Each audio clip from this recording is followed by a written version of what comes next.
Hey everyone, in this class we are going to learn about chemical properties of haloalkanes. That means they are nothing but chemical reactions shown by haloalkanes. So the first reaction that we are going to learn, it is the laboratory test for haloalkanes. That means by doing this test you can detect the presence of haloalkanes in laboratory. So now let us begin with it.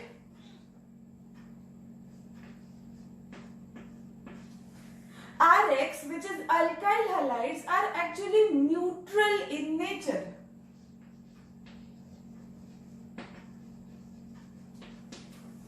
Now, if we want to detect the presence of RX, these RX, that is haloalkanes, are boiled with sodium hydroxide or potassium hydroxide.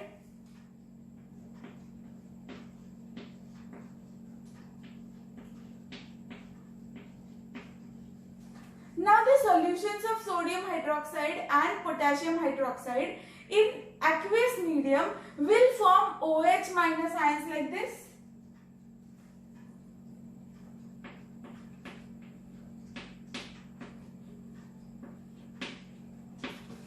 When NaOH is dissolved in water, it will form Na plus and OH minus. It will form two different ions. It will split into two different ions, Na plus and OH minus. Similarly, KOH will also form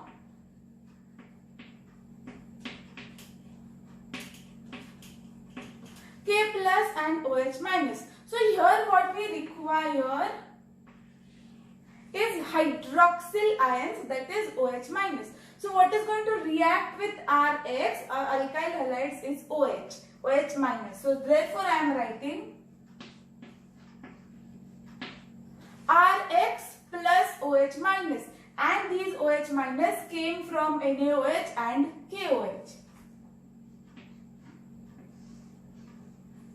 So when alkyl halides are warmed with hydroxyl ions, what is going to happen is this X, this halogen, will leave along with the electrons.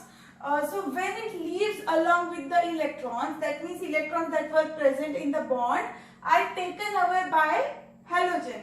These electrons are taken away by halogens. So as they are taken away by halogens, halogen will have negative charge. It will form X minus, or we can say it will form halide ion.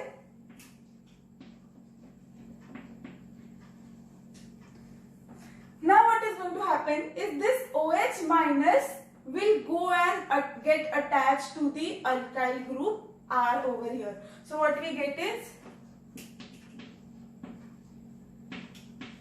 ROH plus X minus. So ROH is alcohol.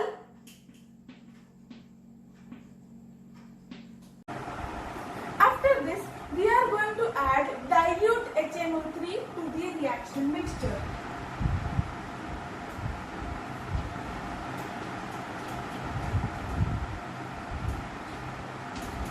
The reason behind adding this dilute HNO3 is, you all know that we are using OH minus ions, hydroxyl ions in this reaction. Now there is a possibility that some quantity of OH minus ion will remain unreacted. They will not react with RX and they will remain as it is. They will remain as OH minus ions in the reaction mixture. Now in the next step, we are going to add AgNO3 to the solution.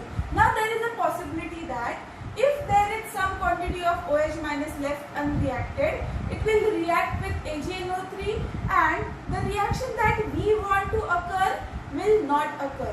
We want AgNO3 to react with halide, that is X minus, but what will happen is this AgNO3 will react with OH minus and the reaction that we want to carry out will not occur. So to avoid reaction of AgNO3 with OH minus, what we are doing is we are adding HNO3.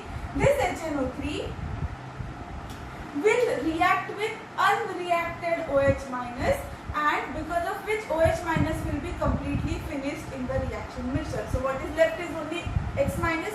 AgNO3 has got only one option, to react with X minus. So in the next step, AgNO3 will react with X minus.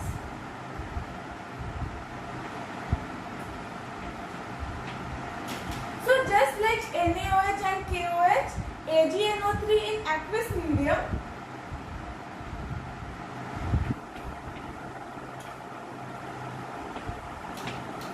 will also form Ag plus ions and NO3 minus ions. Now out of these two ions, what we want is only Ag plus ions. We do not want NO3 minus. Now it doesn't mean that these NO3 minus ions or Na plus ions or K plus ions are not present in the reaction. These ions are also present in the reaction, but right now we don't want to study these ions. So that is the reason we are not writing these ions in the reaction, but they are very much present in the reaction mixture.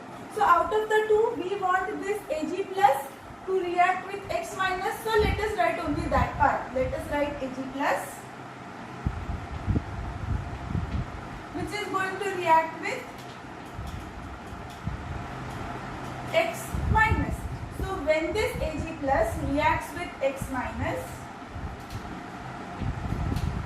we get formation of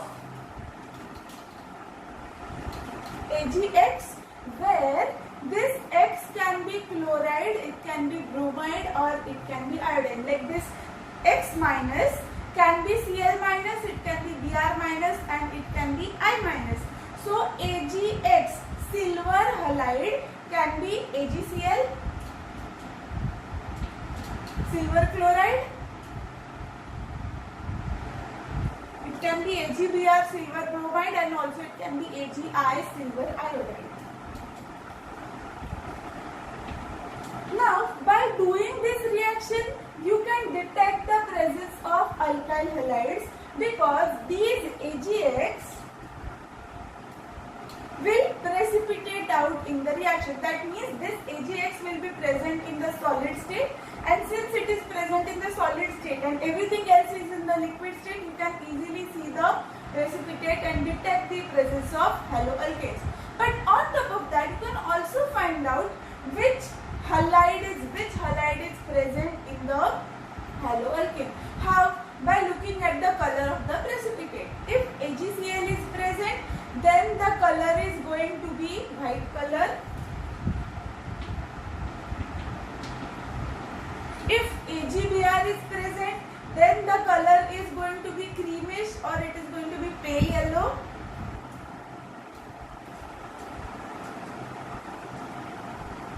And if AgI is precipitated, then the color that we get is